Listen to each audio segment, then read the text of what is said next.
कार्य करेंगे वही हमारी माला बन जाएगी। और उस सब के बीच में, कार्य के बीच में, स्थान में जो हमारी चैतन्य स्वरूप आत्मा का स्मरण होगा यही भजन बन जाएगा। तो सज्जनों, ये साधकों के लिए भजन है। एक पत्नी थी तो एक महात्मा के पास गई। वो गई नहीं, एक दादा थे, साधक थे, और वो सिख थे।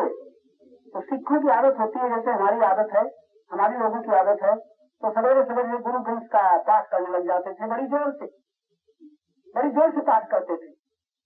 तो उन्होंने, एक पति जो महोदय थे, तो एक दिन महात्मा के पास पहुंचे। कहा, महाराज थोड़ा हमारी पत्नी को समझा दो, हमारी पत्नी हमारी धर्म साधना में श्रद्धा नहीं रखती। हमारी धर्म साधना का पाठ क्या, हम गुरु ग्रंथ साहब का पाठ करते हैं 4:30 बजे उठ करके, तो वो श्रद्धा नहीं रखती। मना तो नहीं कर सकते, लेकिन वो श्रद्धा नहीं है उसकी, तो थोड़ा आप उसे समझा दें तो बड़ा अच्छा। अच्छा भाई, महात्मा ने सुन लिया। दूसरे दिन महात्मा उसके घर पहुंचे, तो घर जाते ही घर की बगिया के बाहर उसकी पत्नी मिल गई महात्मा को। तो उस साधु ने पति के संबंध में पूछा, तुम्हारे पति कहाँ है? तो पहले दिन उसने कहा था साधु ने कि हमारी पत्नी को समझा दो, तो पत्नी मिल गई। पत्नी से पूछा, तुम्हारे पति कहाँ है? पत्नी ने कहा, जहाँ तक मैं समझती हूँ इस समय किसी चमार की दुकान में झगड़ा कर रहे होंगे। पत्नी ने कहा, इस समय किसी चमार की दुकान में झगड़ा कर रहे होंगे। उधर पति उपासना गृह में बैठे हुए थे। धुंधला समय था, सवेरे का जैसे इस समय है। पति पास ही अपने बनाए हुए उपासना गृह में माला फेर रहे थे। जब इसको सुना कि पत्नी क्या कर रही है, चमार की दुकान में कहीं झगड़ा कर रहे होंगे, उनसे सहा नहीं गया, वो एकदम बाहर आ गए और कहने लगे, अरे बिल्कुल ये सत्य है, मैं तो अपने मंदिर में था, और ये पत्नी कह रही है कि चमार की दुकान में झगड़ा कर रहे होंगे, मैं तो अपने मंदिर में बैठा था। साधु भी हैरान हुआ कि देखो, ये तो कह रही है कि झगड़ा कर रहे होंगे चमार की दुकान में, और तो अपने उपासना गृह से निकला। पत्नी बोली कि जहाँ तक, पत्नी उसे पति से कहने लगी, क्या सचमुच तुम उपासना गृह में थे? तुम माला तो जप रहे थे, क्या तुम्हारी हाथ में माला, ये हाथ में तो माला थी, लेकिन तुम्हारा मन मंदिर से और कहीं नहीं था? पति को होश आया और वो कहने लगा, सच ही वो माला फेरते फेरते चमार की दुकान में मन चला गया था, क्योंकि मुझे जूते खरीदने थे। और पत्नी ने ऐसा क्यों कहा कि रात को पति ने कह दिया था सवेरे हमें जूता खरीदने जाना है, तो पत्नी जानती थी कि रात में जो संकल्प करके लेते हैं, ये सवेरे दुकान में इनका मन पहुंच गया होगा। भाव तोड़ने इनका आदत थी, बहुत आदत थी, यदि झगड़ा की तो जूते खरीदते थे। रात में ही उसकी पत्नी ने कहा था कि मैं सुबह होते ही उन्हें खरीदने चला जाऊंगा। तो विचार में तो था चमार की दुकान और हाथ में थी माला, ऊपर से भजन। तो इस तरह से मेल तोड़ने को झगड़ा ही हो रहा था। पति बेचारा चुप रह गया। इसीलिए हमारे संत कहते हैं कि कम से कम विचारों को छोड़ो और निर्विचार होकर के रहो, विचार रहित होकर के देखो, तो क्या होगा, जहाँ तुम हो वहीं प्रभु का आगमन हो जाता है। साधक लोग ध्यान दे, जहाँ तुम हो वहीं प्रभु का आगमन हो जाता है। उसे खोजने तुम कहाँ जाओगे? अरे जिसे तुम जानते नहीं हो, जिसे तुमने देखा नहीं है, उसे तुम कैसे खोजोगे सिवाय इसके कि तुम कल्पना करोगे और तुम्हारी प्रीति कल्पनाकार बन जाएगी। कल मैंने बताया था, मन में संकल्प करने की बहुत महान शक्ति है, मन में कल्पना करने की बहुत महान शक्ति है, मन में आविष्कार करने की बहुत महान शक्ति है। आज के युग में आविष्कारों का चमत्कार आपको दिखा रहा है, सब मन का चमत्कार है। तो उस परमात्मा को हम खोज से नहीं, बल्कि स्वयं के भीतर, अपने आप के भीतर शांत होकर के, मौन होकर के, चुप होकर के, दृष्टा बन करके जब देखेंगे, तब अनुभव होगा कि एक खंड परमात्मा सत्ता सर्वत्र, सबका प्रकाशक बन रही। तो आपने ये जो सुना, कहने का तात्पर्य कि हम उपासना किसकी करें, तो मैं आपको एक सम्मति देता हूँ। मैं भी प्राय इसी उपासना को पकड़े हुए हूँ। क्या?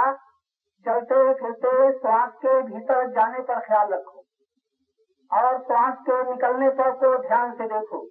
लेटे हो तो, बैठे हो तो, और एक भीतर भीतर प्रश्न कर दो कि मैं जब ध्यान नहीं देता तब भी श्वास चलती रहती है, मैं जब कहता हूँ सो गया तब भी श्वास चलती रहती है, मैं किसी से लड़ता हूँ, किसी से प्रेम करता हूँ, तब भी श्वास चलती रहती है।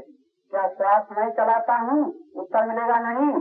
तो श्वास जिसके द्वारा चलती है वो परमात्मा प्राण के पीछे विद्यमान है, उसको कहाँ खोजोगे? आप कहोगे भगवान कहीं मिल जाए, भगवान आपकी शक्ल में मिल जाए ना, तो भगवान की आपने कल्पना कर ली। कल्पना के भगवान जो मिलते हैं, कल्पना के भगवान ऐसा हो न मिले। क्योंकि बड़ी विचित्र बात है कि जो मनुष्य में एक ऐसी शक्ति है, उस शक्ति के द्वारा जो कुछ भी वो सोचेगा, जैसा भी कल्पना करेगा, वैसा ही उसके सामने आ जाएगा। क्यों? इसलिए कि जीवात्मा का एक छोर है, जीवात्मा का एक छोर तो देह और दूसरा छोर परमात्मा है। थोड़ा इसको सोच लें, अभी सोचें, ये तुम जो देह को देख रहे हो, एक छोर तो ये हुआ, लेकिन जिस चेतना में, जिस चैतन्य सत्ता में देख रहे हो, दूसरा छोर वो हुआ। बीच में है अहंकार, और बीच में अहंकार की हो रही यात्रा, और यात्रा करते करते, लाखों शरीरों को धारण करते करते आज ऐसी जगह पर हम लोग पहुँचे हैं कि जहाँ पर ये इस तरह का विचार कर रहे हैं। लाखों आदमी इस तरह का विचार न करेंगे, इस तरह का विचार न सुनेंगे, उनकी समझ में नहीं आएगा। तो आप शांत होकर के कभी कभी इस देह को देखा करो, एक छोर में देह है और दूसरे छोर में परमात्मा है। परमात्मा का जो भाग दृश्य है, दिखाई देता है, वही प्रकृति।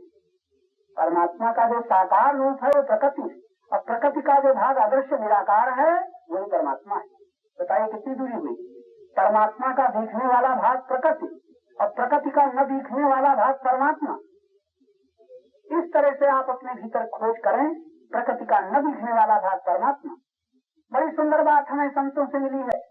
प्रकृति लीन होते होते परमात्मा हो जाती है, परमात्मा प्रकट होते होते ही प्रकृति बन जाता है। तभी गीता में कहा है कि किस प्रकार मैं सब में हूँ, सब मुझ में है, और सब में होते हुए भी मैं सब में नहीं हूँ। बड़ी विलक्षण बातें गीता में। तो प्रकृति का यानी प्रकृति लीन होते होते परमात्मा रह जाती है, परमात्मा प्रकट होते होते प्रकृति बन जाता है। अब बताइए क्या दूरी है? जितना आप शांत होते जाएंगे, अभी अस्तित्व का अनुभव करो, अभी परमात्मा का अनुभव करो, अभी आत्मा का अनुभव करो, अभी देह को देखो, अभी मन को देखो, मन की चंचलता को देखो, रोको नहीं।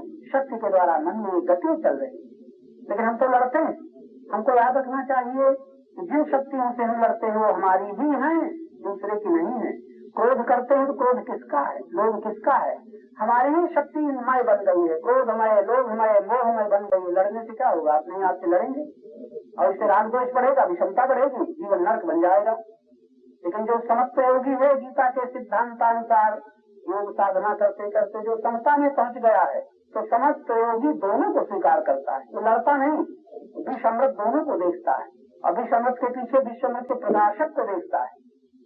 तो आप लोग ये बराबर याद रखें, मैंने प्राणोपासना की जो बात कही, जब एक तो सबसे कठिन है याद रखना, सुन रहे हैं, लेकिन प्राण ये बाहर जा रहा है, इसी को हमारे सन्यासियों में सोहम की उपासना बताई जाती है। सोहम सोहम सोहम सोहम, वही हकार यहाँ पर भी है। सो श्वास, श्वास बाहर जाए हम, श्वास भीतर आए सो हम। तो ये हम जो निकल रहा है, इससे ठोकर लगती है, शक्ति के बार बार केंद्रित करने से इसमें शक्ति ऊपर की ओर चढ़ती, ऊपर की ओर चढ़ती, इसमें हमें समता आ जाएगी। तो प्राणापान समोकत्वा, गीता में भी आए, प्राणापान को सम करो और नासा पर अपनी दृष्टि रखो, दृष्टि के आगे जगत न रहने दो। ऐसी सुंदर साधना भगवान बताते हैं, उसी का यहाँ संकेत है। प्राणों को देखते रहो, बाहर जा रहे हैं इतने अंगुल तक, भीतर जा रहे हैं, इसको देखते देखते काम में लगना है लग जाओ। लेकिन साधना का सबसे सरल अर्थ है निष्क्रिय होना, क्रिया को छोड़ देना। तब ऐसे साधक को ऐसी कोई बाधा नहीं जो साधना न बन जाए, साधन न बन जाए। लेकिन याद रखना, अगर अज्ञान है तो ऐसा कोई साधन नहीं जो बाधक न बन जाए।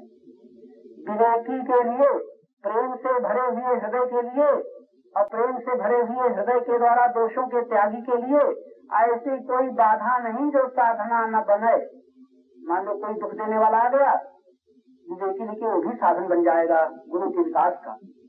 जो कुछ भी आएगा, प्रतिकूल आएगा, वहाँ भी मान लो संयोग है, सेवा कर लो। संयोग वियोग आ जाए, वियोग आते ही संबंध तोड़ लो, असंग हो जाओ।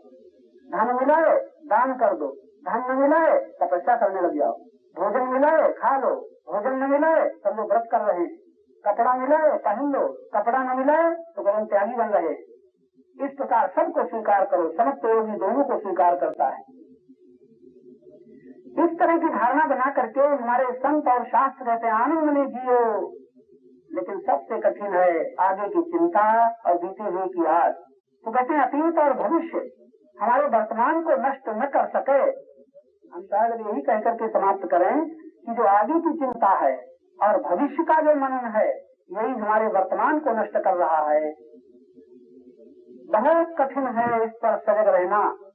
जब कभी आप काम से फुर्सत पा जाएं, जब कभी समझे सब समस्याएं सुलझ गई, मैंने प्रोग्राम बना लिया, अब प्रोग्राम के अनुसार कल काम करना है, अगर आपकी बुद्धि में स्थिर हो गया है बस वहीं पर आप शांत हो जाओ, सजग रहो। क्या कहीं फिर याद न आ जाए आगे की, कहीं फिर याद न आ जाए बीते हुए की। तो अतीत और भविष्य हमारे वर्तमान को नष्ट कर रहा है, ये नष्ट न कर सके इसके लिए साधक को सजग रहना चाहिए, सजग रहना चाहिए। गुरु कृपा से ही ये सद्विचार आया, गुरु कृपा से ही ये है, गुरु कृपा से ही ये है सद्विचार आया। अब हमें और कुछ भी नहीं चाहिए, अब हमें और मैं न कर पाया जो, मैं न कर पाया जो वो सुधार आया, मैं न कर पाया जो वो सुधार आया। अब हमें और कुछ भी नहीं चाहिए, अब हमें और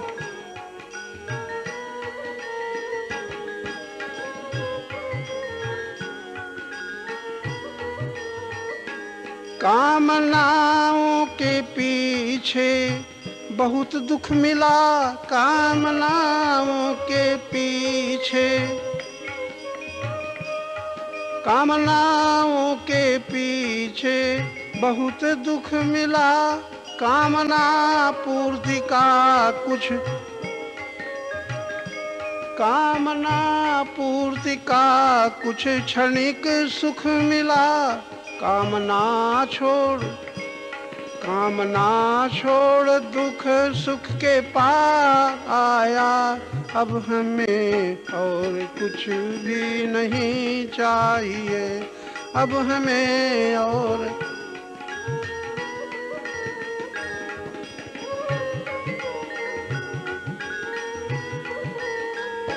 यहाँ कितना ही ऐश्वर्य धन क्यों न हो,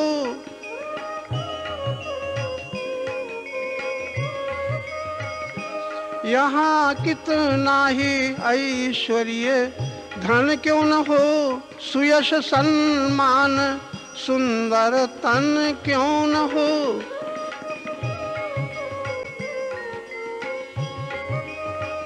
समझ में सभी कुछ निस्सार आया, अब हमें और कुछ भी नहीं चाहिए। समझ में सभी कुछ निस्सार आया, अब हमें और कुछ भी नहीं चाहिए।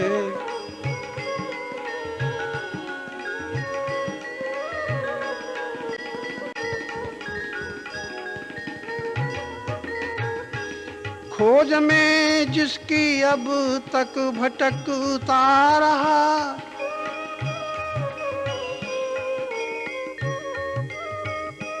खोज में जिसकी अब तक भटकता रहा, वो वहीं था जहां मैं अटकता रहा।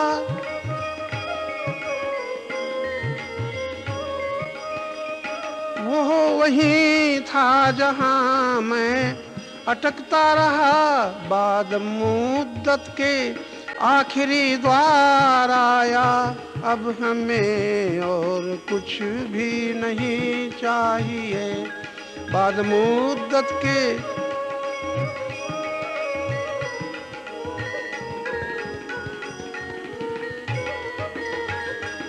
गुरु कृपा से ही ये सद्विचार आया, अब हमें और कुछ भी नहीं चाहिए।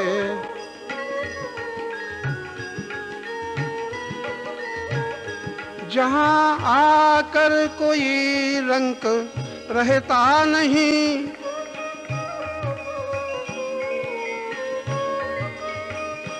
जहाँ आकर कोई रंक रहता नहीं, तृप्त हो जाता फिर कुछ भी चाहता नहीं।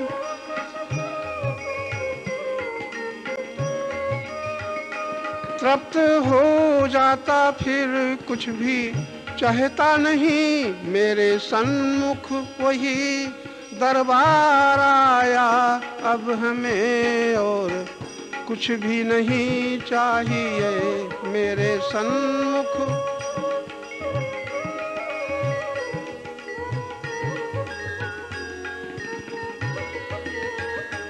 मैं न कर पाया जो वो सुधार आया, अब हमें और कुछ भी नहीं चाहिए।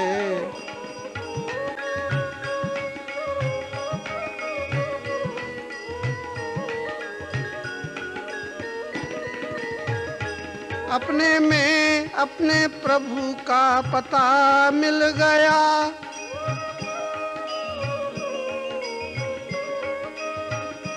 प्राप्ति की प्राप्ति से अब हृदय खिल गया। प्राप्त की तब पथिक में यही उद्गार आया, अब हमें और कुछ भी नहीं चाहिए। तब पथिक में यही उद्गार आया, अब हमें और कुछ भी नहीं चाहिए।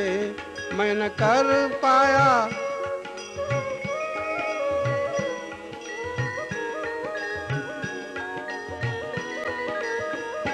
गुरु कृपा से ही ये सद्विचार आया, अब हमें और कुछ भी नहीं चाहिए।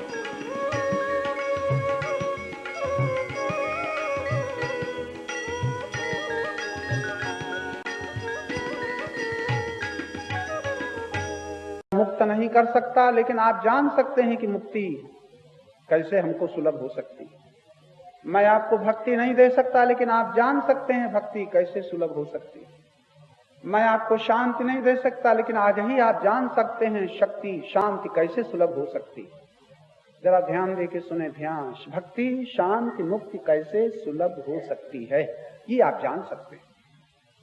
और जब जानेंगे तब आप ये जानेंगे कि किसी के द्वारा भक्ति नहीं मिलेगी, किसी के द्वारा मुक्ति नहीं मिलेगी, किसी के द्वारा शांति नहीं मिलेगी। और ये भी तय कर लें जो किसी के द्वारा मिलेगा वो रह न जाएगा। ये दूसरी बात भी ना भूल जाएं। किसी के द्वारा जो सुख मिलेगा, किसी के द्वारा जो धन मिलेगा, किसी के द्वारा जो संयोग मिलेगा, आंखों के द्वारा जो आप देखोगे, कानों के द्वारा आप जो सुनोगे, जो कुछ भी इंद्रियों के द्वारा मन के द्वारा आप संसार में प्राप्त करोगे वो रह न जाएगा। तब इशारा है कि तुम जब भक्ति की जरूरत पड़े तो आप निश्चिंत हो जाना, किसी सहारे की जरूरत नहीं। मुक्ति की आवश्यकता हो तब आप तय कर लेना, किसी सहारे की जरूरत नहीं। आप एक दलील कर देंगे, तर्क करेंगे कि रामायण में तो लिखा है सो बिनु संतन काहु न पाई। अब आप कहते हो किसी सहारे की जरूरत नहीं, और रामायण में लिखा है सो बिनु संतन काहु न पाई। वो भक्ति बिना संतों के न मिलेगी, वो मुक्ति बिना गुरु के न मिलेगी, वो शांति बिना तीर्थों के न मिलेगी। ऐसा भी आप पढ़ते हैं, लेकिन पढ़ने वाले जरा बतावें, इतना तो तुम कर डालो, तीर्थ तक पहुंच जाओ, तीर्थ तक पहुंच जाओ और तीर्थ में संत तक पहुंच जाओ, इतना तुम्हारा कर्तव्य है। लेकिन जब संत मिल जाएं और कभी संत कह दें, ध्यान रखना, मेरे बिना मुक्ति तुझे न मिलेगी, शांति न मिलेगी, भक्ति न मिलेगी, ऐसा कोई संत कहता हो, संत कहता, तुम कह सकते हो, तुम्हारी कल्पना हो सकती है, तुम्हारी धारणा हो सकती है, तुम्हारी मान्यता हो सकती है, तुम्हारा कहना ये तुम्हारे लिए बहुत शुभ होगा। अगर ऐसा न मानोगे तो तुम्हारी श्रद्धा नहीं होगी, तुम्हारी प्रीति नहीं होगी। प्रीति के होने के लिए, श्रद्धा के होने के लिए तुम्हें आश्रय लेना है संत का। लेकिन कृपा करके ये बताओ, किसी संत ने कहा कि मैं तुम्हें मुक्ति दूंगा? तो कहा है? अगर कोई संत कह रहा है कि मैं तुम्हें मुक्ति दूंगा, मैं तुम्हें भक्ति दूंगा, तो उसी तरह कहा है कि बेटा ये लोटा ले आओ, मैं तुम्हें मिठाई दूंगा। वो संत तुमसे कुछ काम कराना चाहता है और लालच दे दे के कराना चाहता है, क्योंकि समझने की ताकत है नहीं, तो लालच दे करके तुमसे कुछ कराना चाहता है।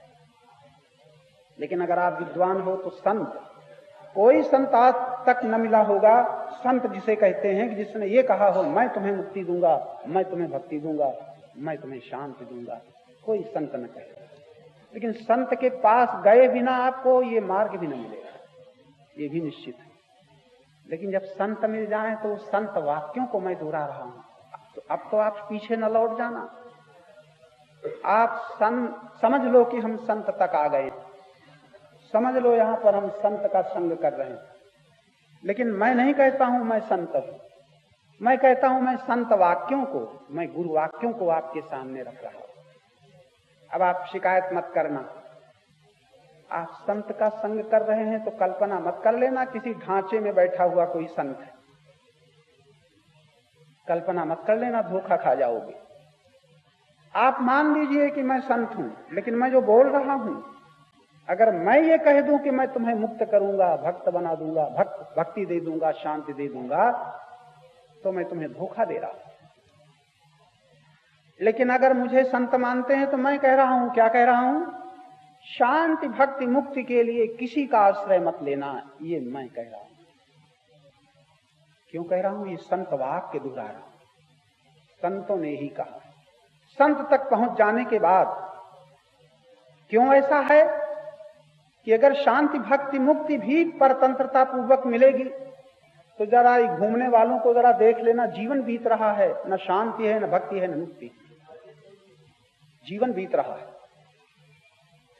नहीं मिल रही। अहंकार अकड़ रहा है, अहंकार आश्रय लेता है, अहंकार आश्रय देता है। बड़ी कड़ी बात है ये, महात्मा लोगों को बहुत बुरी लगेगी और गुरु लोगों को भी बहुत बुरी लगेगी, और गुरु के जो देह को भी गुरु मानते हैं उन शिष्यों को भी बहुत खराब लगेगी, उन शिष्यों को भी बहुत खराब लगेगी। हम कहते हैं अच्छा लगे खराब तो सुन ही लिया तुमने, अब तो कान में शब्द चले ही गए और तुमने सुन ही लिया, और सुन करके अब चले भी जाओ, तब भी अब जो भीतर शब्द चले गए तो चले गए, ये बेकार न जाएंगे। ये कब सार्थक होंगे? जब तुम निराश हो जाओगे अपने प्रयत्न से, जब तुम भाग करके देख लोगे, थक करके देख लोगे, सब कुछ करके देख लोगे, तो वर्षों बाद तुम्हें आपके शब्द याद आएंगे। अब सुन लिया तो सुन लिया, आए फंसे तो आए फंसे। लेकिन आपको एक बड़ी स्वतंत्रता की दिशा दिखाई जा रही है। संत तक पहुंच जाने के बाद संत तुम्हें कभी पराधीन न बनाएगा, ये महिमा है संत की। संत तुम्हें परतंत्र न बनाएगा। रामायण में पढ़ लीजिए, संत ही के शब्द, मैं तै तोर मोर क्या माया, यही बश कीन्हे जीव निकाया। जहां तक मैं और मेरा शब्द का प्रयोग निकल रहा है, याद रखना ये माया है, समझ में नहीं आ रही है। गो गोचर जहां लग मन जाई, तहां लग माया जानो भाई। आपकी गति मन तक हो रही है कि नहीं? मन तक। आप इधर क्यों ना आ जाओ बाबा? उनसे कह दो इधर आ जाओ, यहां आगे। तो ध्यान दो, थोड़ा सोच करके देखो। संत के शब्दों में आप स्वाधीनता प्राप्त कर सकते हैं। आप कहेंगे इसमें अहंकार ना आएगा? एक तर्क कर सकते हैं कि हम संत के शब्दों में अगर ये समझ में आ जाएगा मैं ही सब कुछ करूंगा, फिर गलत हो गए। जहां इन शब्दों का आप ये अर्थ ले लीजिए कि मुझे सब कुछ करना है, फिर गलत हो गए। अब तो अहंकार में चले गए। अहंकार जहां तक कर्ता बनता है, मैं भक्ति प्राप्त करूंगा, मैं मुक्ति प्राप्त करूंगा, मैं शांति प्राप्त करूंगा, ये अहंकार की भाषा है। अहंकार को अगर संत के समीप बैठ करके तुम देख लो तो तुम्हारी समझ में आ जाएगा, संत संग का नकद लाभ हो जाएगा। वो ये कि अहंकार को कुछ करने की जरूरत नहीं है, अहंकार को देख लेने की जरूरत है। देख लेना ही मुक्ति है। अब इससे बड़ा सरल साधन क्या होगा? यदि कोई अपने अहंकार को देख ले, बस मुक्त हो, मुक्ति का द्वार खुल जाएगा। साधना अगर यहां तक आपको पहुंचा दे, अहंकार विमूढ़ात्मा कर्ता हमिति मन्यते, इस अहंकार को आप जप करते करते देख लो, कीर्तन करते करते देख लो, रामायण पढ़ पढ़ कर इस अहंकार को देख लो, इस अहंकार को देख लो, तो शायद देखना ही अहंकार से मुक्ति का द्वार है। इतना सुगम, जब तक अहंकार को हम न देख पाएंगे, फिर हम भक्ति के लिए प्रयत्न करेंगे, मुक्ति के लिए प्रयत्न करेंगे, शांति के लिए प्रयत्न करेंगे, तो आप याद रखना अहंकार ही प्रयत्न कर रहा है। अब अकड़ करके कहेगा मैंने शांति प्राप्त कर ली, मैंने भक्ति प्राप्त कर ली, मैंने मुक्ति प्राप्त कर ली। ये चर्चा थोड़ी बुद्धिमानों के लिए है, ये फुसलाना और रिझाना नहीं है कि हम एक कथा कह दें अब आप संतुष्ट हो जाओ। अब तो जोर आपकी बुद्धि पर है। आप समझो तो ये अपनी बात समझो, अपनी भूल समझो, अपना ज्ञान समझो, अपना भ्रम समझो। अगर इसे न समझे और फिर हमें समझे तो क्या समझे, दुनिया को समझे तो क्या समझे, तुम इंग्लैंड अमेरिका को समझे तो क्या समझे, अगर अपनी भूल को न समझे, अपने भ्रम को न समझे, अपने अज्ञान को न समझे। अब दो शब्द मैं और कह रहा हूं। भूल क्या है? स्वरूप की विस्मृति। भूल क्या है? पैसा भूल गए, जमीन भूल गए, चप्पल भूल गए, हीरे की अंगूठी भूल गए। ये भूल तो लोभियों, मोहियों, अभिमानियों, कामियों की। सत्संगी के लिए भूल क्या है? सबसे बड़ी भूल है स्वरूप की विस्मृति। और भ्रम क्या है? देह की स्मृति। दो शब्द हैं, सिर्फ दो ही शब्द हैं, जरा बहुत जोर देकर पकड़ लेना। देह की स्मृति। आप जरा देखिए, आपको देह कभी भूलती है? उठते हो तो मैं उठ रहा हूं, चलते हो तो मैं चल रहा हूं, बैठते हो तो मैं बैठ रहा हूं, मैं खा रहा हूं, मैं पी रहा हूं, मैं ले रहा हूं, मैं निरंतर देह की स्मृति चल रही है। लेकिन स्वरूप की याद आती है? देह याद है, स्वरूप भूला हुआ है। जो नित्य है, सनातन है, सत्य है, वो भूला हुआ है। भगवान कहते हैं ममई वांशो जीव लोके, तू मेरा सनातन अंश है, चेतन। तो भगवान के वाक्य भूले हुए हैं, लेकिन बचपन में माता पिता ने कह दिया है बेटा तुम हमारे हो, ये तुम्हारे हैं, ये तुम्हारी जमीन, ये तुम्हारा नाम, ये तुम्हारी जाति। तो माता पिता की बचपन की सुनी हुई बात आज तक आपको भूली, और भगवान की बात की स्मृति रह जाती है। कहने के लिए भले कह दो, गीता में ये लिखा है, रामायण में भले का चेतन अंश जीव अविनाशी, चेतन अंश जीव विनाशी, ईश्वर अंश जीव विनाशी, चेतन अमल सहज सुख राशि। रामायण में पढ़ लिया, लेकिन रामायण की चौपाई मौके पर याद आती है कि माता पिता ने जो बताया है वो याद रहता है।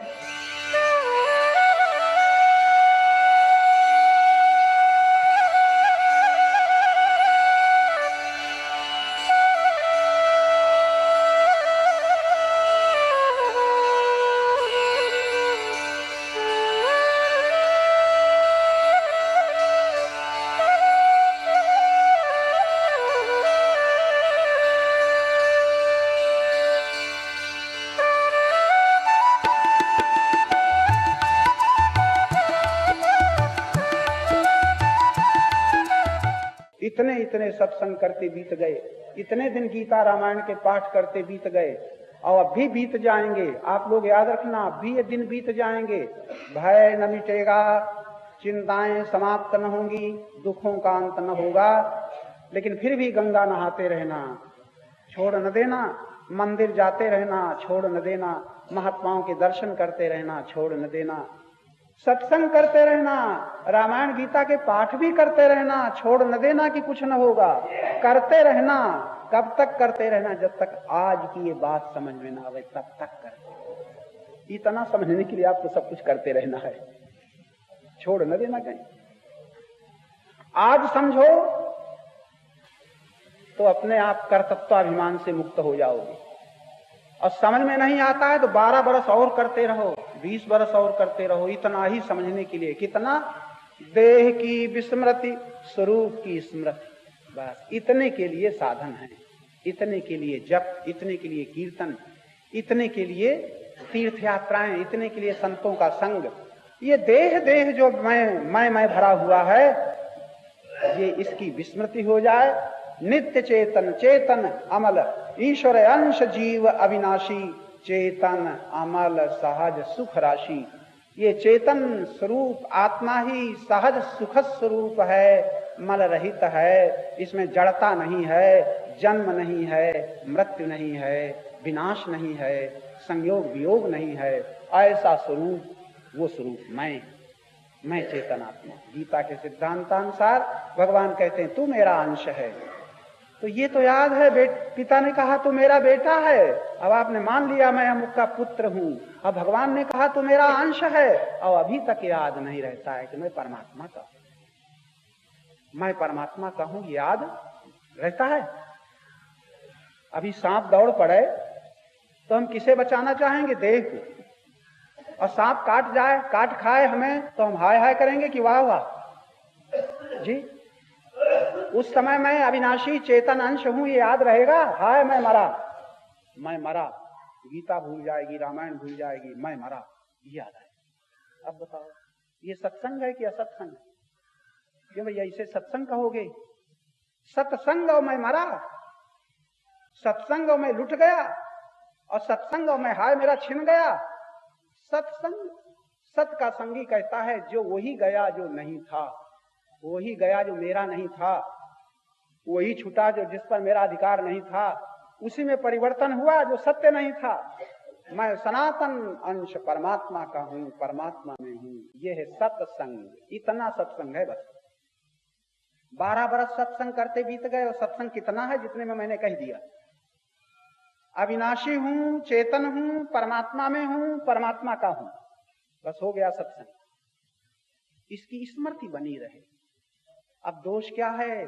विस्मृति हो रही है, यही दोष है। क्या सुन रहे हो? विस्मृति हो रही है, यही दोष है। अब विस्मृति कैसे छूटे, स्मृति कैसे दृढ़ हो? प्रश्न अब ये आता है, कैसे याद रह जाए, ये कैसे भूल जाए? तो आप कृपा करके बताओ, ये जो मैं देह हूं और मेरी देहें हैं, ये आपको कैसे याद हुआ है? बताओगे कैसे याद हुआ है? मैं बैठा हूं, मैं चलता हूं, मैं देह हूं, ये मेरी है, ये आपको कैसे याद रहता है? याद सोच लो, केवल अभ्यास ही तो है। बचपन से अभ्यास किया है कि नहीं? मैं देह के साथ मिलकर के मैं, बचपन से आपने अभ्यास किया है, केवल अभ्यास ही तो है। और ये सुनने के बाद, समझ लेने के बाद, जान लेने के बाद कि मैं ईश्वर का सनातन अंश हूं। अगर परमात्मा सूर्य है तो मैं किरण हूं, परमात्मा सिंधु है तो मैं तरंग हूं। तरंग कभी सिंधु से अलग हो सकती है, लहर कभी सागर से अलग हो सकती है, किरण कभी सूर्य से भिन्न हो सकती है, तो जीवात्मा परमात्मा से कभी अलग हो सकता है। अगर जीवात्मा परमात्मा का संगानुभव करने लग जाए तो सत्संग होगा कि असत्संग होगा? और जीवात्मा विनाशी देह को अपना रूप मानता जाए तो सत्संग होगा कि असत्संग होगा? ये है असत्संग।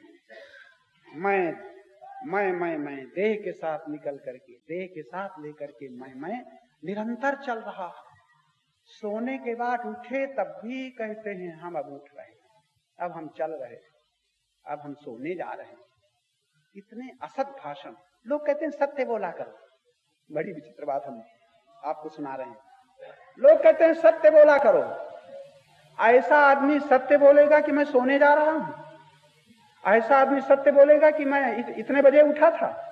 आप लोग रोज रोज झूठ बोलते हो कि सत्य बोलते हो? बताओ, इतने लोग बैठे हो। ये बिल्कुल झूठ है कि मैं सोने जा रहा हूं। आपकी ताकत नहीं कि आप सो जाएं, आपकी ताकत नहीं कि आप जाग जाएं। अब जरा विचार करके बताओ, आपकी शक्ति है कि आप सो जाएं? जिस दिन प्राकृतिक विधान से शरीर में कुछ गड़बड़ होती है, स्नाविक दुर्बलता कहीं आ जाती है, करवटें बदलते रहते हैं, नींद के इंजेक्शन लगाते हैं, गोलियां खाते हैं, तब कहीं नींद आती है। अगर तुम्हारी ताकत होती कि मैं सो जाऊं तो तब भी सो जाते। तुम्हारी ताकत होती मैं चलूं और पैर में लकवा मार जाए तब भी चलते रहते। तुम्हारी ताकत होती कि मैं देखूं, आंख में मोतियाबिंद हो जाए तब भी देखते रहते। ये सब तुम कर रहे हो कि प्राकृतिक विधान में सब कुछ हो रहा है? प्रकृति में प्राकृतिक विधान से अपने आप सोना हो जाता है, प्राकृतिक विधान से अपने आप जागना भी हो जाता है। न तुम सो सकते हो न जाग सकते हो, न सो सकते हो। अब बताओ, तुम कहते हो मैं सोने जा रहा हूं, मैं जाग करके आया हूं, झूठ बोलते हो कि सत्य बोलते हो? कभी आपने ध्यान देकर के ये न सोचा होगा, और शायद कोई तो संकल्प किए बैठा, मैंने सत्य बोलने का संकल्प कर लिया है, और दूसरे से अकड़ करके कहता होगा खबरदार झूठ मत बोला करो। सब कहते ही नहीं कहते, लेकिन ये बोलना झूठ है कि सत्य है? ये जहां तक मेरा मेरा मैं निकल रहा है, आप झूठ बोल रहे हो कि सत्य बोल रहे हो?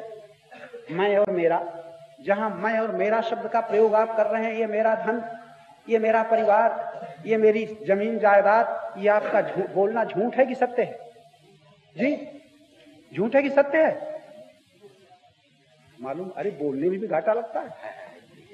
हाँ ना, क्या?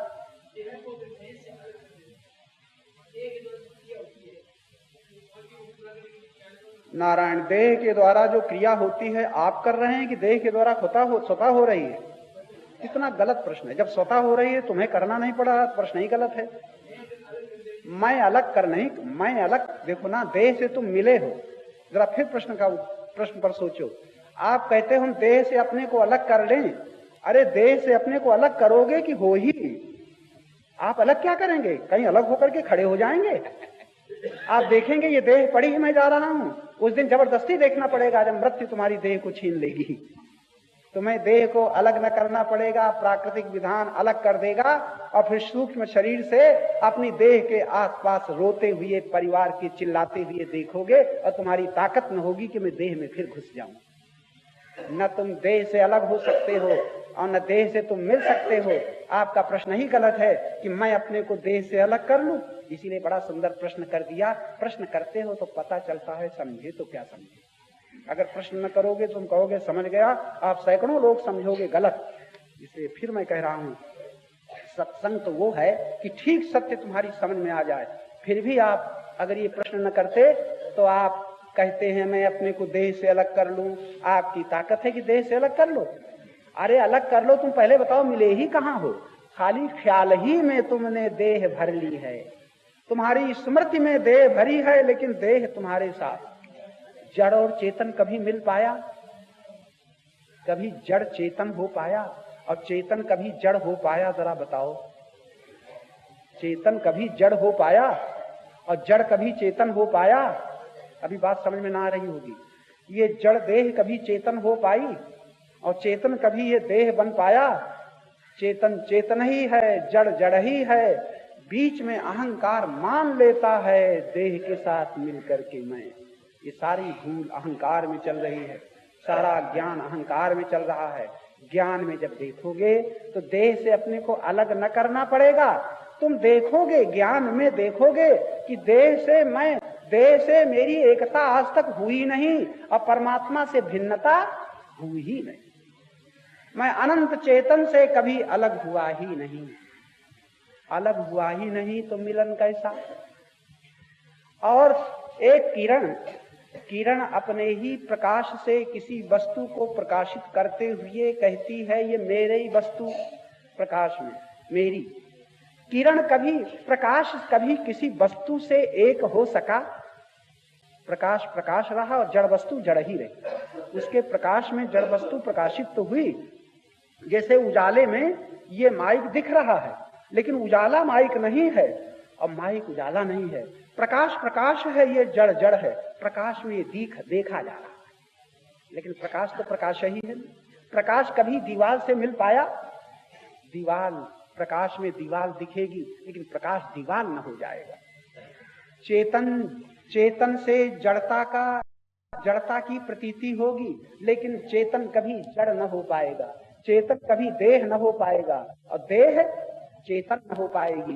तो अहंकार मेरा मेरा कह करके जो अकड़ रहा है ये मेरा है, ये केवल भ्रांति है नहीं और मान रहा है। मैंने आरंभ कहा था है नहीं और मान रहा है। तो आप कहते हैं मैं को देह से अलग कर लूं। मैं को देह से अलग न करो, तुम खाली देख लो तो तुम्हें अलग न करना पड़ेगा। दिखाई पड़ेगा, देह अलग है, चेतन अलग है, बस।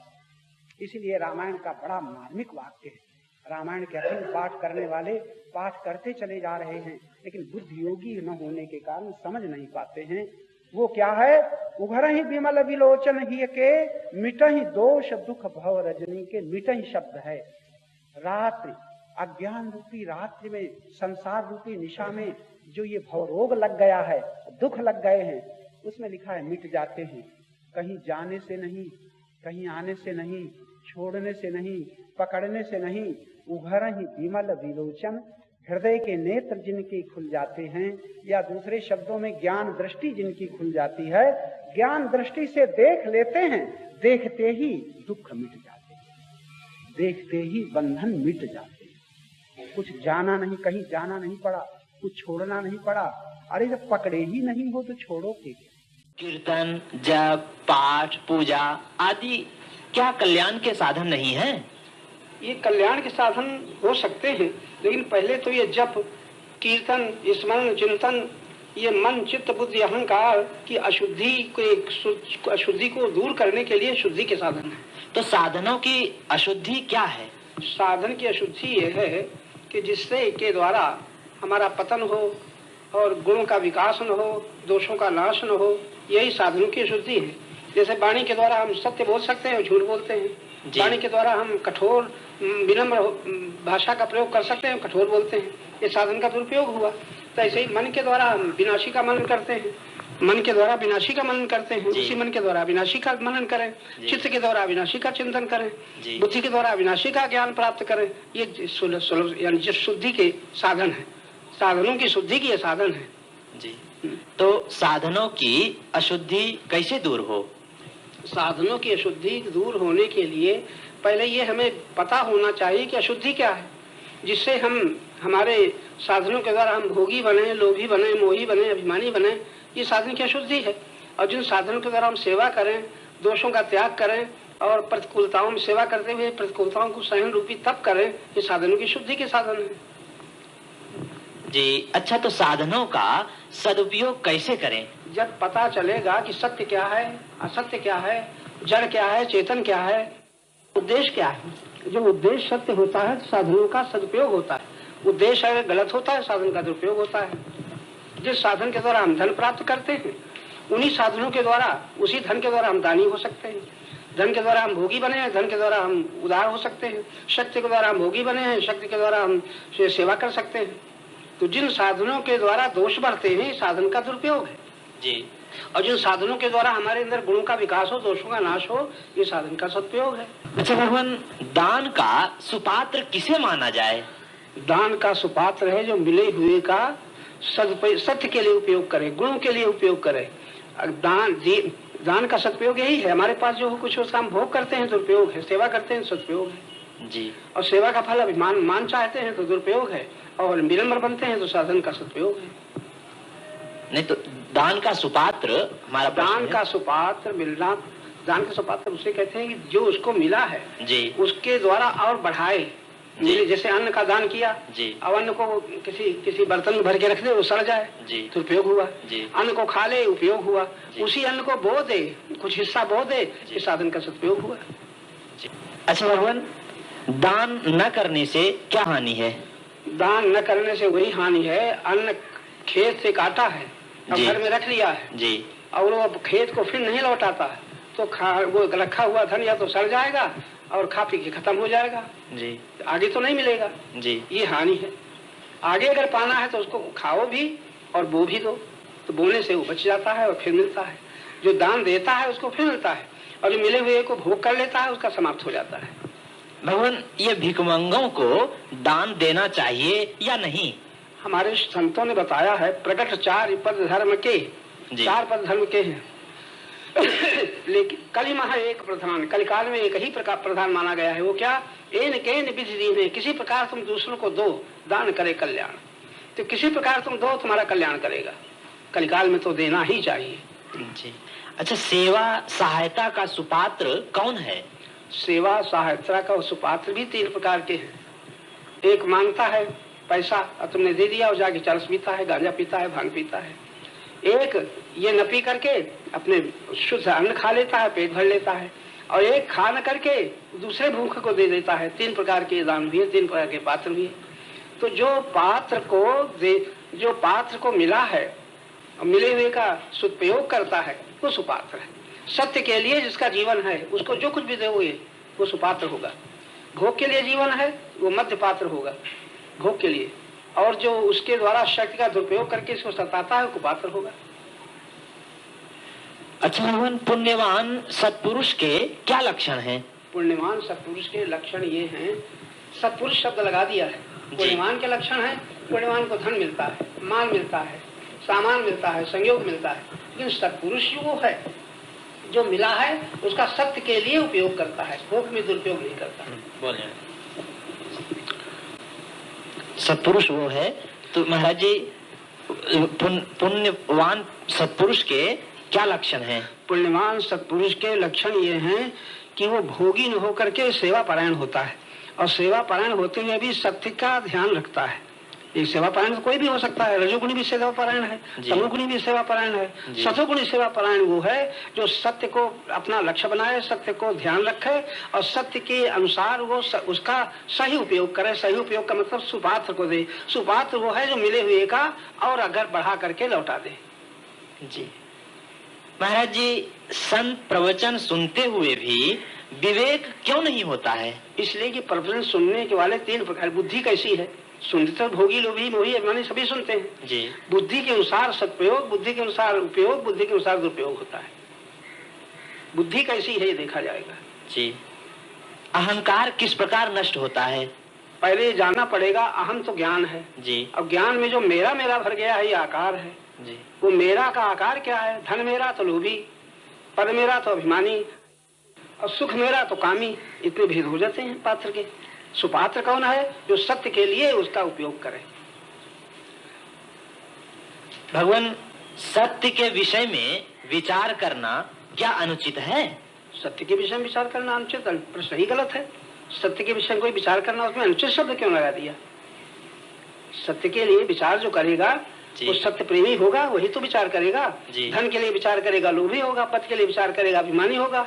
सत्य के लिए जो विचार बुद्धि का उपयोग करता है वो तो सत्सुपात्र है, बुद्धिमान है। जी महाराज जी, दुख की पूर्ण निवृत्ति और पूर्ण सुख की प्राप्ति कैसे हो? पूर्ण सुख तो उसी से प्राप्त होता है जो पूर्ण है। पूर्ण के योग में पूर्ण का सुख प्राप्त होता है, अपूर्ण के योग में अपूर्ण सुख मिलता है। संसार अपूर्ण है, संसार के बीच में कोई पूर्ण सुख प्राप्त नहीं कर सकता। जो मिलेगा वो छूटता चला जाएगा, मिलता चला जाएगा। तो पूर्ण का ज्ञान होने पर पूर्ण का सदुपयोग होता है। भगवान, मनुष्य पापों से मुक्ति कैसे पा सकता है? दुख के जितना दुख होगा, दुख के ज्ञान से दुख पापों से विरुद्ध बनाता है, और सुख पापों के सुख से पाप बनते हैं, सुख के लालचवश पाप बनते हैं, और दुख के भय से पाप दूर होते हैं। जी। अच्छा भगवान, ईश्वर में विश्वास कैसे दृढ़ हो? माता पिता पति पत्नी परिवार में विश्वास कैसे हुआ है? जिससे सुख मिलने की आशा है उस पर विश्वास होता है जी। लेकिन वो विश्वास तमोगुणी विश्वास, रजोगुणी विश्वास, सतोगुणी विश्वास। तो एक इनसे हमें सुख मिलेगा, ये भी विश्वास है, ये रजोगुणी विश्वास है। धन मिलेगा, ये रजोगुणी विश्वास है। इनके द्वारा हमारे गुणों का विकास, दोषों का नाश होगा, ये सदोगुणी विश्वास है। तो संत महात्मा पुरुष में जो विश्वास होता है वो सत्य के लिए, गुणों के विकास के लिए होता है, और लोभी मोही अभिमानी में जो विश्वास होता है वो भोग के लिए होता है। जी महाराज जी, जप कीर्तन पूजा पाठ आदि से काम क्रोध आदि क्यों नहीं दूर होती? इसलिए कि कीर्तन और जप और पूजा पाठ ये सब बाह्य इंद्रियों से होते हैं, इनमें मन न लगे तब भी हो जाते हैं, क्रिया की पूर्ति हो जाती है। भाव अशुद्ध है।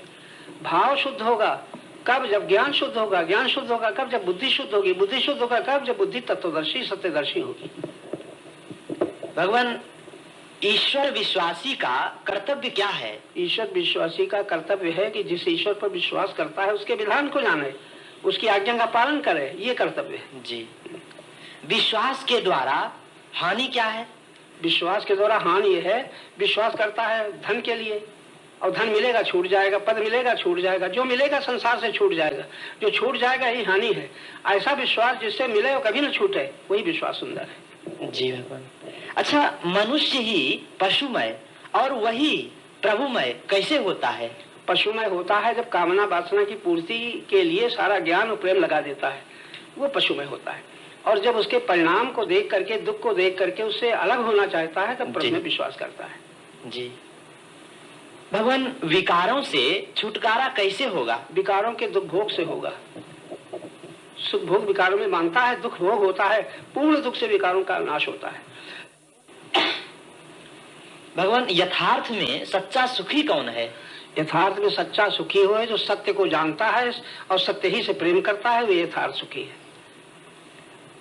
महाराज जी, अनेक गृह त्यागी साधु रागी क्यों बन जाते हैं? इसलिए कि त्याग तो किया है, जी। लेकिन वासना उनके भीतर भरी है। वासना होते ही मन से त्याग होता है बाहर। तो त्याग के लिए त्याग, मान के लिए त्याग होता है, धन के लिए त्याग होता है, भोग के लिए त्याग होता है। त्यागी तो संसार में सभी हैं। तो भोगी ईश्वर का त्याग कर देता है भोगों के लिए, भोगी जी, और योगी संसार का त्याग करता है योग के लिए। फर्क है। ये वासनाएं कैसे समाप्त हो? वासनाओं का दुख का ज्ञान होगा या दुख का भोग होगा, तब वासनाएं समाप्त होती है। भगवान, अशांति को कैसे मिटाएं? अशांति हुई कैसे है, ये ज्ञान प्राप्त हो। हम शांत तो निरंतर है, शांति मिलती नहीं, शांति कहीं जाती नहीं। सत्य के साथ शांति है। जो सत्य का प्रेमी हो सदा शांत रहेगा, जो झूठ का मोही है वो शांत होगा। तो दुख के भोग से अशांति हटती है। दुख के भोग से बचने के लिए मनुष्य उसका त्याग करता है जिससे दुख होता है, और उसका त्याग करते ही शांत हो जाता है। तो क्या सदा शांत रहना संभव है? सदा शांत रहना तभी संभव है जब सदा सत्य में ही उसकी बुद्धि स्थिर रहे, तब संभव है। भगवान, आकस्मिक संकट निवारण का क्या उपाय है? आकस्मिक संकट निवारण का उपाय है कि संकट आया ही क्यों है इसे जाने, और संकट निवारण करना चाहता है तो एक तो उपाय है तपस्वी बने, सह ले जी। तो निवारण का अर्थ है आवे ही नहीं, ये अपने वश में नहीं है जी। जब भगवान यहाँ हमारे अवतारों के ऊपर भी संकट आए, भगवान राम से ज्यादा संकट किस पर होगा कि उनकी जानकी ही रावण ले गया जी। इससे क्या बड़ा संकट जी जी। भगवान, ये तृष्णा कैसे छूट सकती है? तृष्णा छूट सकती है दुख की कृपा से, दुख के ज्ञान से। दुख भोग से बचने के लिए कोई सुख भोगी तृष्णा का त्याग नहीं कर सकता। महाराज जी, हम साधारण मनुष्य महान कैसे बन सकते हैं? पहले साधारण मनुष्य जो कहता है वो महान होना चाहता है, यही उसकी भूल है। साधारण क्यों मना हुआ है? साधारण पुरुष महान कैसे हो सकता है कि साधारण क्यों है कि साधारण बातों का प्रेमी है, साधारण सुख का प्रेमी है, साधारण संयोग का प्रेमी है। असाधारण कैसे हो सकता है? साधारण से कुछ न चाहे, असाधारण से ही सब कुछ चाहे, तो साधारण का प्रेमी हो जाएगा। जी। भगवान, गृहस्थ होकर लोक परलोक में शांति कैसे प्राप्त करें? गृहस्थ जब कुछ बन जाएगा गृहस्थ, तो गृहस्थ ग्रह में जो स्थित है वो गृहस्थ है जी। लेकिन ग्रह के क्या अर्थ है? एक तो देह का घर है मकान जी, और मन का घर है कामनाएं वासनाएं, बुद्धि का घर है ज्ञान जी, और अपना घर है परम भगवान। तो पहले ये जाने कि हम कहाँ रहते हैं, जिसका पता चले कि तब काम पूरा होगा। अभी तो शरीर में ही रहते हैं, शरीर में रहते हैं, शरीर में रहते हुए शरीर के वियोग का दुख होगा। शरीर में रहते हुए तो शरीर में रहता है, वो शरीर में नहीं रहता, रहता है सत्य में, लेकिन अज्ञान से शरीर में अपने शरीर को अपना मानता है, भूल है। भगवान, ये अज्ञानता कैसे मिटेगी? अज्ञानता आई कैसे? संसार के संग से जी, विनाशी के संग से जी, झूठे सुख के संग से अज्ञानता जी। जो सत्य का प्रेमी होगा अज्ञानता को हटाता चला जाएगा। भगवान, परमात्मा को किसी ने पाया है तो कैसे पाया है? परमात्मा को अगर पाया है, पाया नहीं जाना है, ये कहना चाहिए। परमात्मा कभी अलग हो तो मिले, जब अलग है ही नहीं तो मिलेगा कैसे? पाया नहीं, जाना है। जाना है तो जानत तुम्हें हुई जाई, संत कहते हैं रामायण में। जानते ही वो अपने को पाता है कि मैं उसे भिन्न हूं ही नहीं। जी महाराज जी, मनुष्य के बनाए हुए मंदिर तथा मनुष्य की बनाई भगवान की मूर्तियों द्वारा क्या भक्ति मुक्ति नहीं मिल सकती? मनुष्य जो बनाता है उसके आगे नहीं जा सकता। मनुष्य जो बनाता है उसका अभिमानी होता है, भोगी होता है। मनुष्य को जानना पड़ेगा हमारा बनाया तो ये है, लेकिन परमात्मा से बनाया हुआ कुछ है कि नहीं। इस ज्ञान से भक्ति मुक्ति शांति का द्वार मिल सकता है। भगवान, अज्ञानी के समान ही बड़े बड़े ज्ञानवान भी अशांत क्यों होते हैं? बड़े बड़े ज्ञानवान आप मन से कह रहे हो कि उनको देखा भी है। जो बड़े ज्ञानी होंगे वो अशांत न होंगे। अशांत वही होंगे जो संसार से संबंध रखते हैं। जो संसार का कुछ चाहते हैं वो अशांत हो जाएंगे। सत्य के साथ अशांति नहीं है, असत्य के साथ अशांति है। महाराज जी, अपना सच्चा हितैषी कौन है? तुम्हारा सच्चा हितैषी वही है जो तुम्हारे गुणों के विकास में, दोषों के नाश में सहायक हो और सत्य की ओर तुम्हें लिए चले, वो सत्ता हितैषी है। जी। अच्छा महाराज जी, यदि हम आनंद में ही हैं तो अनुभूति क्यों नहीं होती? आनंद में आप हैं ये कहते हो, लेकिन वो नहीं, आप सुख में हो। जी। सुख चाहने वाले को आनंद की अनुभूति नहीं होगी। जी। हम सबके प्रिय हितैषी कैसे हो सकते हैं? सबके प्रिय हितैषी तब हो सकते हो जब सब तुम्हें प्रिय लगे। जी। जब कोई प्रिय लगता है, कोई अप्रिय लगता है, राग द्वेष लगा है, तब कैसे सबके हितैषी हो सकते हो? जी। भगवान, मैं चाहता हूँ कि सभी भगवान के प्रेमी बन जाएं। तुम्हें अधिकार क्या है सब प्रेमी? पहले तुम प्रेमी बन जाओ। जी भगवान। भगवान, किसी धर्म प्रचारक साधु सन्यासी से ठगे जाने पर हमारा क्या कर्तव्य है? तुम्हारा कर्तव्य, तुम ठगे गए अपनी बेवकूफी के कारण, लालच के कारण। तो वो तुम्हें ठगता है, तुम देते क्यों हो? तुम्हें लालच से कुछ मिलेगा। लालच लो, तुम ठगे न जाओगे।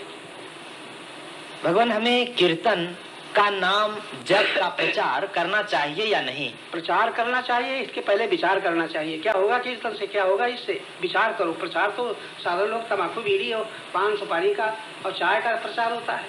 प्रचार तो कोई भी लोग ही मुझे अभिमानी करता है। विचार करना चाहिए प्रचारक को, हमारा संबंध किससे है। जी।